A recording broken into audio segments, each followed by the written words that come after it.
E aí, pessoal, tudo certo? Tudo bem com vocês? Eu recebi uma pergunta do meu amigo Caio aqui e eu decidi fazer um vídeo porque eu vi que outras pessoas me mandaram perguntas bem parecidas. Eu vou fazer um vídeo rápido explicando alguma coisa sobre lógica de treinamento. Lógica, não a nossa lógica matemática ou a nossa lógica humana, mas sim a lógica como a gente sabe hoje em dia, atualmente, modernamente, que o cão aprende e entende, certo? A pergunta do Caio foi a seguinte, ó. No faro, ela vale para todas as sessões. Eu vou dar depois alguns exemplos e pinceladas. E dentro do possível a gente faz alguma coisa depois na prática. No faro, a gente elogia o cão e recompensa na medida em que ele avança na pista ou quando ele chega no final. É para fazer festa no final ou só elogia e sai da pista? Resposta, pessoal.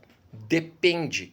Depende do cão, depende do que eu estou treinando, de que etapa, se eu estou ensinando o cão a fazer o faro, se eu estou praticando um cão em estágio intermediário, se eu estou praticando com um cão mais avançado ou um cão que tem que solucionar um problema, tudo depende. Então, por exemplo, um cão iniciante que está fazendo as primeiras pistas de faro, se eu colocar muita ênfase no final da pista, muita ênfase eu quero dizer comida, brinquedo, no caso do cachorro que fareja pelo brinquedo, ou mesmo brinquedo e ou comida e muita festa da minha parte. Se eu fizer isso e eu estiver lidando com um cachorro inteligente, o que vai acontecer? O cachorro vai tender durante a pista a acelerar. E eu não quero um cachorro que velocidade não é importante no faro, a gente sabe, mas geralmente, em regra, cães que aceleram mais e que a gente não consegue freá-los, eles tendem a não fazer um faro tão consistente. E eu não quero isso. Então, se eu estou ensinando um cão e ele tem muito ímpeto pelo faro e ele está indo muito rápido ao final, é porque eu, como condutor, como treinador, estou provocando isso. Então, eu tenho que reduzir essas coisas e fazer com que a pista se torne mais interessante. Na verdade, eu respondi para ele também dizendo o seguinte: primeiro objetivo, para a gente não ter nenhum problema ou não ter nenhum não, para a gente não ter sérios problemas no faro no futuro, é ensinar o cão. A primeira coisa não é ensinar o rastro, não é ensinar a pista em si, é ensinar o cão a gostar do faro. Como é que a gente faz isso, Léo? Tem várias maneiras de ensinar o cão a gostar de faro, tá? Inúmeras maneiras. Eu tenho que identificar que tipo de cachorro eu tenho, certo? Ah, Léo, eu não consigo identificar que tipo de cachorro eu tenho, mas eu noto que eu tenho um grande cão em potencial na mão. O que você vai precisar? Você vai precisar da ajuda de uma pessoa que tenha muita experiência para lhe orientar, para lhe dar as bases, para lhe dar as diretrizes, para lhe balizar o seu trabalho. É isso que você vai precisar. No faro vale isso. Vou dar um outro exemplo na obediência que o pessoal confunde muito. Exemplo, pois tem muito treinador de competição que acredita que se eu recompensar um senta rapidamente jogando o brinquedo, que quanto mais rápido o cão sentar, mais rápido eu recompensar, mais rápido o cão vai sentar. É totalmente o oposto disso. E estou falando de cachorro que já sabe o exercício, ou de cachorro que está no nível intermediário. Por quê? Na verdade, o que se sabe hoje por experiência, se fala hoje do princípio da chave de luz da equipe Roy Winkel, do livro sobre a obediência da equipe Roy Winkel. Lá, o que diz esse princípio?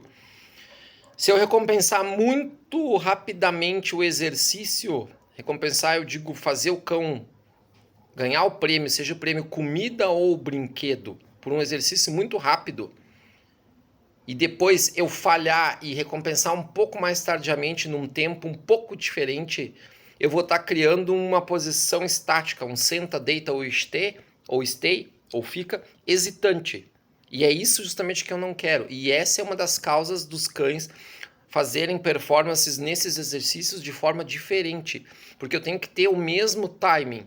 E, na dúvida, eu recompenso um pouco depois. Eu dou a confirmação do exercício, seja com o clicker, com a boca, fazendo o sinal sonoro que for, e em seguida vem o prêmio até 1,5 segundos depois. E não recompensar tão rapidamente com a voz ou com o clicker e já vinha a recompensa depois em seguida de forma quase automática, quase simultânea. Vocês percebem a diferença disso? Então é disso que eu estou falando. Tudo depende do que eu estou ensinando. Por exemplo, a gente sabe, é regra básica de treinamento moderno, que um exercício complexo é dividido em muitas partes, tantas quantas forem as partes que meu cachorro precisa para aprender.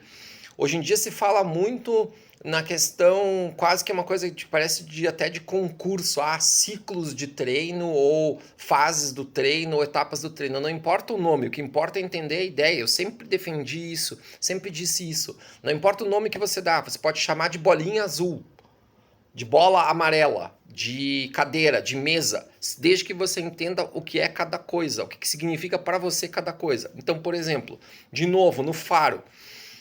No faro, se eu colocar muita ênfase no final, o cão vai acelerar. Essa é a lógica que eu tenho que pensar. Se por outro lado eu colocar muita ênfase na pista, o cachorro pode perder o interesse ou pode diminuir o drive. Então eu tenho que ver o cachorro que eu tenho. Léo, e como é que eu faço isso? Você só faz isso fazendo com o seu cão e tendo alguém que possa lhe dar as diretrizes, porque senão você vai quebrar a cabeça e vai levar muito tempo para fazer. Eu vou citar um exemplo que aconteceu comigo aqui na minha primeira equipe longínqua, muito tempo atrás, muitos anos atrás. Antes de treinar quase todo mundo que a gente treinou aqui, eu lá, o meu amigo Flávio na época e o seu Guinter, nós levávamos, na época, eu tô falando para vocês terem uma ideia, eu tô falando de 2000, 2001. 99, 2000, 2001. Nós levávamos, em média, para colocar um cachorro no IGP-1, 6 anos. E todo mundo no Brasil, mais ou menos naquela época, levava isso. Hoje em dia, com um bom cão, sendo treinado conforme precisa, a gente leva ele nos 3 níveis em 6, 7 meses. Dá para fazer, entendeu? Então, é disso que eu tô falando. Ou mesmo quando eu tentei lá atrás treinar IGP, Schutzhund com os filas, várias coisas a gente não dominava naquela época, porque a gente entendia as coisas de forma estática. Eu sempre tenho que fazer isso se o cão fizer aquilo. Não existe sempre em adestramento, não existe nunca em adestramento, não existe essas palavras extremas. Eu sempre tenho que dosar. O treinador de muito bom nível para cima, ele dosa as coisas. E como é que ele dosa as coisas? Ele tem que ver o seu cão. Se você treina sozinho, você tem que ter um auxílio, seja de alguém filmando as suas sessões, para depois você entender o que precisa ser melhorado na questão do timing, do tipo de recompensa e se você realmente está recompensando aquilo que o cão está fazendo. Um outro exemplo, no junto, um exercício básico do IGP e que é de alto nível, não é fácil treinar. Se eu fizer a técnica mais antiga, ou digamos, ou mais defasada, que é recompensar só no final, todo o exercício, quando eu fizer 15, 20 passos, todos os primeiros 19 passos tendem a ser ruins. Porque eu tenho que recompensar o cão em todo o trajeto e um pouco no final. E como é que eu faço isso? Tem de novo várias técnicas que nos dão muito melhor resultado do que uma vez nos davam.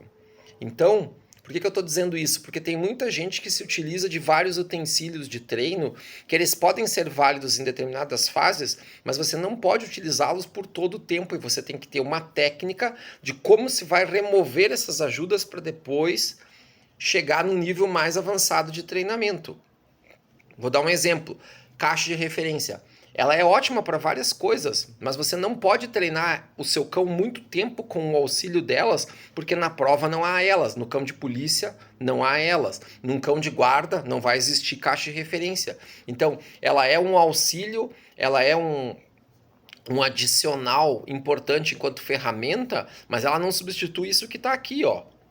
É isso que precisa ser entendido. Então, assim, ó, se eu estou treinando um cão no faro, que foi a pergunta ali do Caio, mais avançado no faro, eu preciso resolver um problema específico, o ideal é eu tirar do contexto do faro todo para não estragar o que tá bom e resolver a parte. Essa é uma das maneiras que dá para fazer. Ah, Léo, eu conheço um treinador que faz de outro jeito, ele faz assim, assim, assim. Ótimo, se funciona, tá perfeito. Não tem uma única linha. O que não pode é... Vou dar um exemplo para vocês. Tem gente que começa a treinar IGP, tem algum sucesso ali no início, sucesso pessoal para pessoa, o sucesso é variável, não estou discutindo isso. Vai lá, titula, faz o PH e faz o IGP1. Aí ele começa a fazer assim, ó.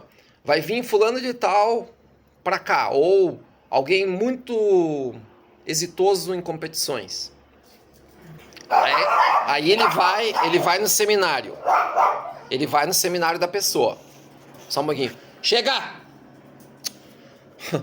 Ele vai no seminário da pessoa daí. Tá muito barulhento aqui hoje, pessoal, desculpa. Ele vai no seminário da pessoa. Aí depois ele pega e vai no seminário de outra pessoa, de outra linha. Depois ele vai numa outra pessoa, de outra linha. Depois ele vai numa outra pessoa, de outra linha. Aí ele treina com os melhores treinadores do Brasil, em sequência. E aí, quando ele vê, ele não tem um cérebro na equipe dele que possa dizer, pessoal, não é assim. Ele simplesmente começa a replicar técnicas, que é um problema da maioria. Eu falei disso com várias pessoas já aqui no Brasil e fiz até eventos, a gente fez até um treino bem legal ali com a equipe lá do meu amigo aí de cima de São Paulo, que agora o André lá, a gente fez, conversamos sobre isso, conversei com outras pessoas sobre isso também, mais aqui do Sul várias vezes, conversei com gente de fora sobre isso também, isso acontece lá fora. A pessoa começa a fazer vários cursos, seminários e coisas e ela não segue uma única linha, porque na verdade ela não entendeu nem os conceitos básicos de uma linha. Ela replica técnicas.